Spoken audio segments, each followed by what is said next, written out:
नाथ बुलावे से मैं उसकी धुन में नाचूं सो मेरा शंकर मन नचावे से मने रोज रोज न्यू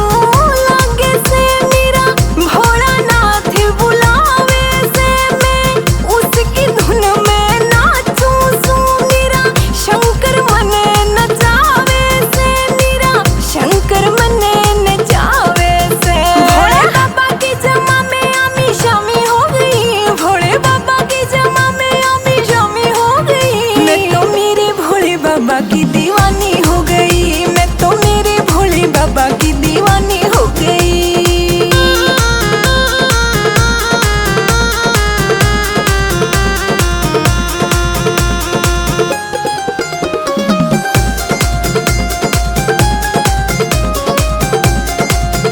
मैं भोला भोला रखू सू भोले की लागी लगन मखा योगी अमर जिते के भजन ये कर जाऊं से मगन मखा मैं भोला भोला रखू सू भोले की लागी लगन मखा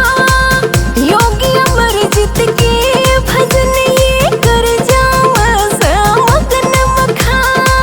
कर जाऊं से मगन मखा मेरी जिंदगी की पूरी कहानी हो गई मेरी जिंदगी की पूरी कहानी हो गई मैं तो मेरे भोले बाबा की दीवानी हो गई मैं तो मेरे भोले बाबा की दीवानी हो गई मेरे भोले बाबा की दीवानी हो गई।